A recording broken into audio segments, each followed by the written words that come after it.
Good morning student. Standard 11th English medium subject SPNCC part 2 chapter number 7। आज हमारा जो topic है वो आप देख पा रहे हो यहाँ पे, various ways to issue share. कोई भी कंपनी जो शेयर इशू करना चाहती है उसके पास कितने रास्ते हैं कि वो शेयर किस किस तरह से इशू कर सकती है।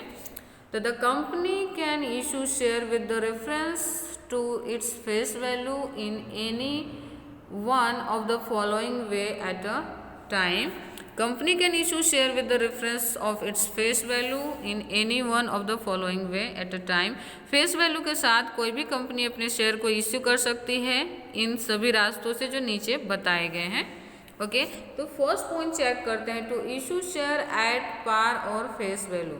ओके, जब हम ओरिजिनल वैल्यू पे शेयर को इशू करते हैं जिसको हम फेस वैल्यू और पार वैल्यू कहते हैं, उसको देख लेते हैं। The company issue their share at a face value और at a par. For example share with the face value of ₹10। जैसे यहाँ पे किसी शेयर की फेस वैल्यू 10 रुपीज़ है तो हम 10 रुपीज़ के हिसाब से उसको मार्केट में इशू करेंगे। सेकेंड आता है share issue at a premium. ये आप अकाउंट में पढ़ने वाले हैं।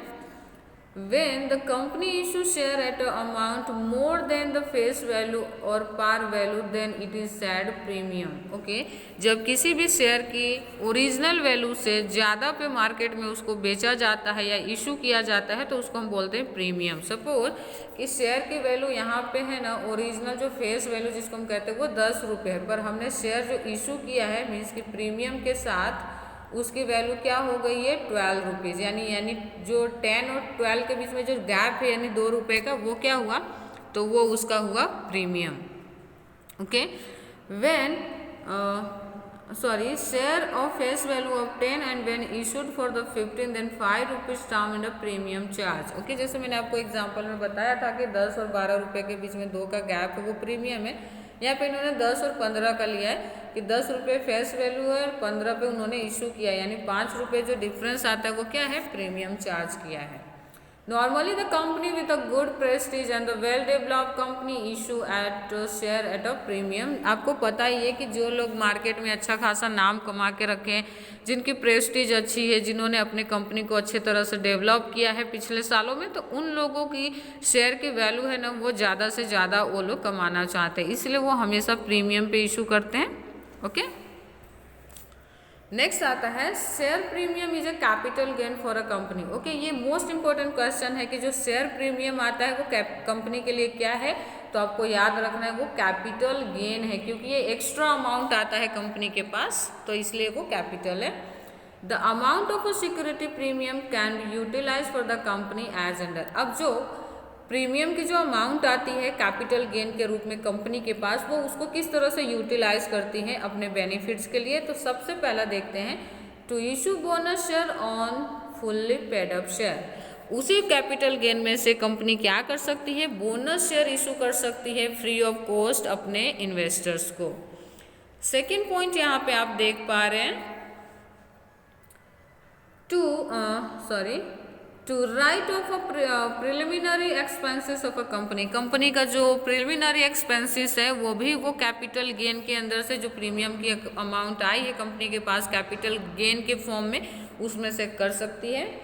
थर्ड आता है, to write off the amount of redeemed premium if debenture are to be redeemed with the premium.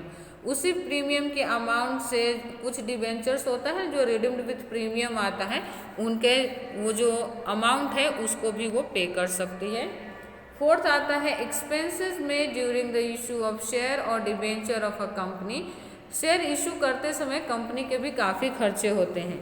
Share issue करना हो या डिबेंचर इशू करना हो तो कंपनी काफ़ी एक्सपेंसेस करती हैं कि उसको प्रोस्पेक्टस बनाना पड़ता है, उसको मीटिंग अरेंज करने पड़ते हैं और वो कॉस्टली होता है। तो उन सब के जो एक्सपेंसेस है वो कहाँ से वो निकाल सकता है, तो वो कैपिटल गेन से निकाल सकता है। कैपिटल गेन कहाँ से आया था, तो जब हमने प्रीमियम पे शेयर इशू किया था उससे।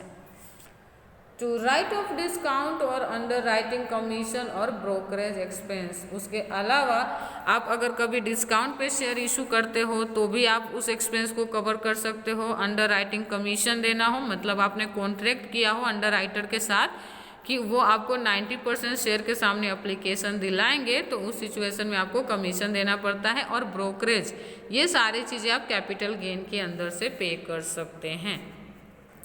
नेक्स्ट आता है यहाँ पे, the amount of a share premium can not be utilise to declare dividend. लेकिन प्रीमियम के अमाउंट से आप कभी डिविडेंड डिक्लेयर नहीं कर सकते। मतलब प्रीमियम का अमाउंट जो कि आपके लिए, कंपनी के लिए कैपिटल गेन था, उस कैपिटल गेन में से आप कभी भी अपने शेयर होल्डर को डिविडेंड नहीं दे सकते हैं। इस बात को आपको खास ध्यान रखना है। तो आज हम अपना ये टॉपिक यहीं पे फिनिश करते हैं। नेक्स्ट लेक्चर में हम देखेंगे to issue share at a discount, कि कंपनी कब शेयर डिस्काउंट पे इशू करती है और कौन से सर्कमस्टांसेस में ऐसा किया जाता है। Thank you.